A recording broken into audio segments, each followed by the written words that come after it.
अनंतकोटी ब्रह्मांड नायक राजाधिराज सच्चिदानंद सद्गुरु श्री ब्रह्मचैतन्य महाराज की जय। श्रीराम समर्थ। 22 जुलै। गुरु आपल्याला अंतिम सुख दाखवतात। एक लहान मुलगा एका विहिरीजवळ उभा होता। त्याची एक वस्तू आत पडली होती। ती काढण्याकरता मी आत उडी मारतो असे तो म्हणू लागला। त्यावर तिथे होता तो एक मनुष्य म्हणाला, तू असे करू नकोस, आत पडून बुडून जाशील। तरी पण तो ऐकेना। एवढ्यात त्याचा बाप तिथे आला।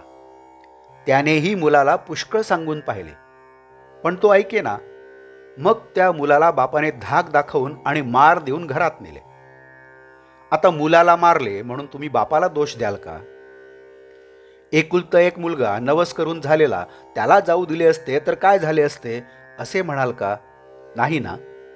तर मग गुरु तरी काय करीत असतो?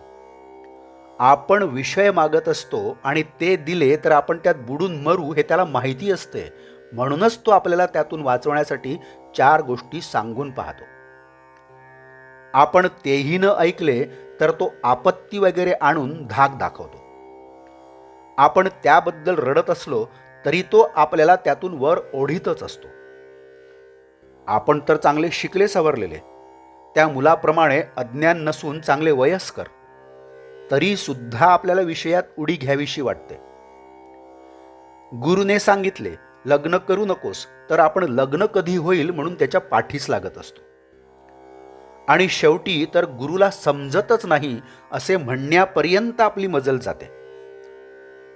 सध्या दिसते तेच सुख आपण खरे असे मानित असतो, पण अंतिम सुख काय हे गुरुला कळत असते। म्हणून तो सध्या दिसणाऱ्या सुखापासून आपल्याला परावृत्त करीत असतो। तेव्हा आपण गुरुवचनावर विश्वास ठेवून त्याच्या आज्ञेप्रमाणे वागणे हेच श्रेयस्कर आहे। तो जे साधन सांगेल तेच करीत राहावे, म्हणजे आपल्याला अंतिम सुखाचा लाभ होईल। गुरु आज्ञा करतो म्हणजे काय करतो? तर आपले मन जिथे गुंतले असेल तिथून त्याला काढण्याचा तो प्रयत्न करतो। भगवंत भक्ताची संकटे नाहीशी करतो म्हणजे त्याची प्रापंचिक संकटे दूर करतो असे नाही। ती काय सहज दूर करता येतात, पण भक्ताला समाधानात ठेवून संकटे सहन करण्याची शक्ती भगवंत देतो। भक्ताला तो नेहमी स्मरणात ठेवतो। असे भक्तच संतपदाला पोहोचतात।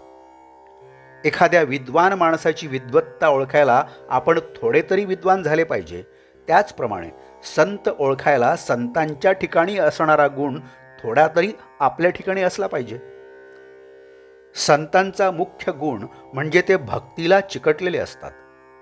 सत्पुरुषांचे बाहेरून वागण्याचे प्रकार त्या त्या देशकालमानाने निरनिराळे असतात, पण आतले भगवंताचे प्रेम मात्र सर्वांचे एकच असते। आजचे बोधवाक्य। प्रापंचिक जन विषयप्राप्तीसाठी झटतात, पण विषय मागूनही जो देत नाही त्यापासून प्रावृत्त करतो तो संत। जानकी जीवन स्मरण जय जय राम। नमस्कार। आपण या चॅनलला अजूनही सबस्क्राईब केलं नसेल तर कृपया सबस्क्राईब करावं। आपण या चॅनलला सबस्क्राईब करा, लाईक करा, शेअर करा। आपल्या काही कॉमेंट्स असतील तर त्यासुद्धा द्या, पण बेल आयकन दाबायला मात्र विसरू नका। नमस्कार, धन्यवाद।